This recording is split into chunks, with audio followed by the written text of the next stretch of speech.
tiến lên một tí anh ơi. Cái máy kia rồi này. Xe máy bảo nó như là cái máy ơi. Tăng một. Nó tăng có. Anh ơi.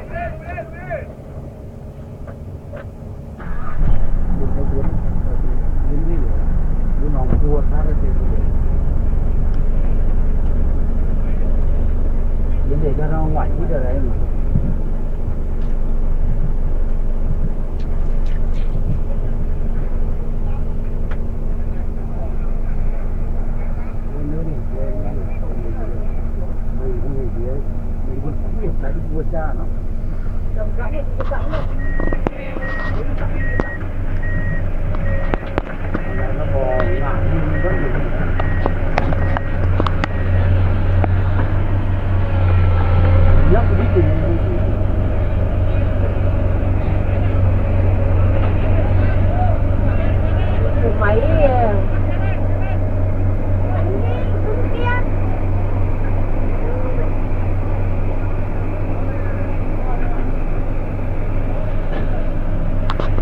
Đứng ở đây làm gì? Đi ra ngoài đi.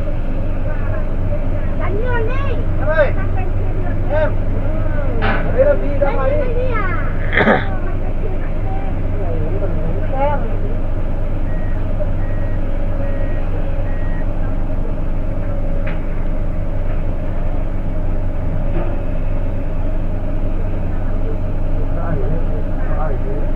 Chỗ này không được. Không được đâu, chỗ này thì xuống. Còn úp xuống ấy.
Vây hiểm máy này nó nhưng mà cái thằng bằng nó khỏe hơn.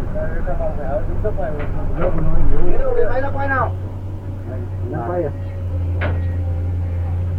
Nhấc đầu nó đưa những người ra xong rồi.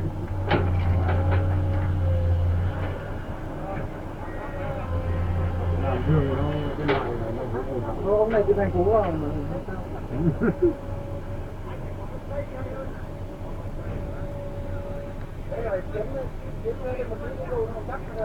Rồi, thế tiến máy này đi nữa. Mình nói lúc trên đến nó mua nghĩ sao có từ người ta không đồ đạc các kia là nhìn nó lu chê máy xúc nó đã tỏ rồi ba có lu chê thâu cho lâu này nó sao cho cá là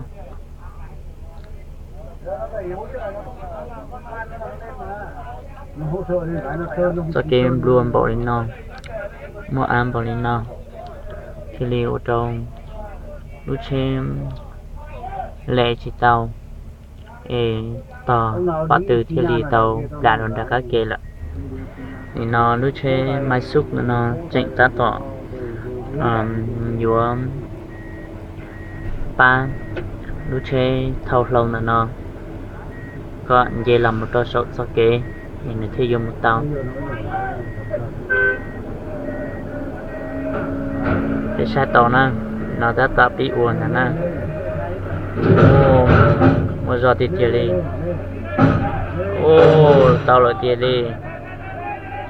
Đi đâu tí nữa. Đi được rồi. Tao là luôn. Tao luôn. Nó biết tao ta tao nhau chơi nè. Ta tao dùng một tờ xin nó nè. Vì đó có giờ mua lúc trên tờ để thiết lập là luôn đã các kỳ lời biết thiết lập một tàu này nó biết ta tao nhau này nó cái nhau một linh tờ y tính đồng hồ thì nó biết chuyện ta tỏ thiết bị muốn nè nhưng mà giờ lúc cứ ba lúc trên nè nó cho tao chơi quyền rẻ về chỉ chống bọn nó Quá, cái này còn mình tránh như lao đi trước. Nó còn cái thằng kia đó cơ, còn thằng kia thằng này nó làm đấy mà để nó đi đi chứ là thằng nặng